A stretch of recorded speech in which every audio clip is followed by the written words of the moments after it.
Hi friends, ಇನ್ನೊಬ್ಬ ಮಾತಾಡ್ತಾ ಇದ್ದೀನಿ ನೋಡಿ. ಇದೊಂದು ಹೈಬ್ರಿಡ್ ದಾಸವಾಳ ಗಿಡಗಳನ್ನು ಬಡ್ಡಿಂಗ್ ಮಾಡಿರುವಂಥದ್ದು. ಇದ್ರ ಬಗ್ಗೆ ಎಕ್ಸ್ಪ್ಲೈನ್ ಮಾಡ್ತೀನಿ. ಅದಕ್ಕಿಂತ ಮುಂಚೆ ಯಾರೆಲ್ಲ ನನ್ನ ಚಾನಲ್ನ ಸಬ್ಸ್ಕ್ರೈಬ್ ಮಾಡಿ ನಮಗೆ ತುಂಬ ವೀಡಿಯೋಗಳು ಮಾಡಲಿಕ್ಕೆ ಅದು ಅನುಕೂಲ ಆಗ್ತದೆ.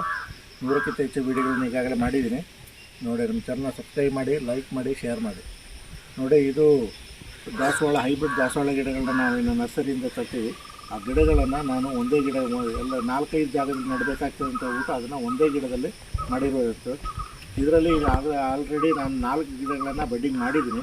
2 ಗಿಡಗಳಲ್ಲಿ ಸಕ್ಸಸ್ ಆಗಿ ಹೂಗಳು ಬಂದಿದೆ. ಇದರಲ್ಲಿ ನೋಡಿ, ಒಂದು ರೆಡ್ ಕಲರ್ ತುಂಬ ದೊಡ್ಡದಾಗ್ತದೆ. ಹೂವು ಇದು ತುಂಬ ದೊಡ್ಡದಾಗ್ತದೆ. ಹೆಚ್ಚು ಕಮ್ಮಿ 6 ಇಂಚಿಂದ 7 ಇಂಚು 6 ಇಂಚಷ್ಟಾದರೂ ಈ ಹೂಗಳು ಬರ್ತದೆ. ಇದು ತುಂಬ ದೊಡ್ಡದಾಗ್ತದೆ. ಇದೀಗ ಫಸ್ಟ್ ಟೈಮ್ ಹೂ ಬಿಟ್ಟಿರುವಂಥದ್ದು.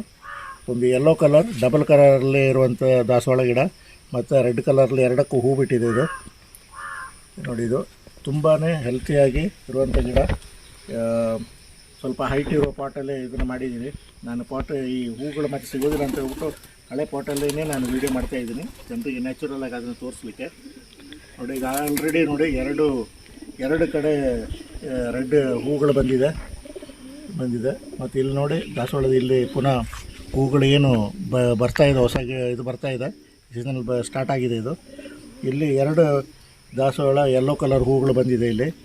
ಮತ್ತು ಇಲ್ಲಿ ನೋಡಿ, ಇದು ಯಾವ ಕಲರ್ ಹೂ ಅಂತ ಗೊತ್ತಿಲ್ಲ. ಈಗ ಬಡ್ಡಿಂಗ್ ಬಂದೆಲ್ಲ ಗೊತ್ತಾಗ್ತದೆ. ಇಲ್ಲಿ ಹೂ ಮೊಗ್ಗುಗಳು ಬಿಟ್ಟಿದೆ.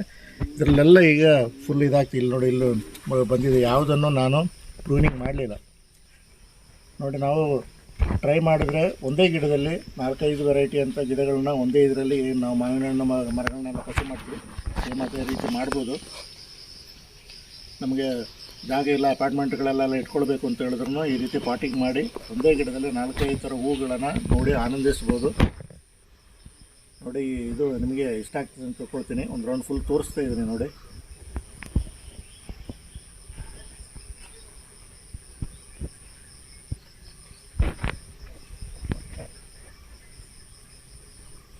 ಲೈಕ್ ಮಾಡಿ, ಶೇರ್ ಮಾಡಿ, ಸಬ್ಸ್ಕ್ರೈಬ್ ಮಾಡಿ.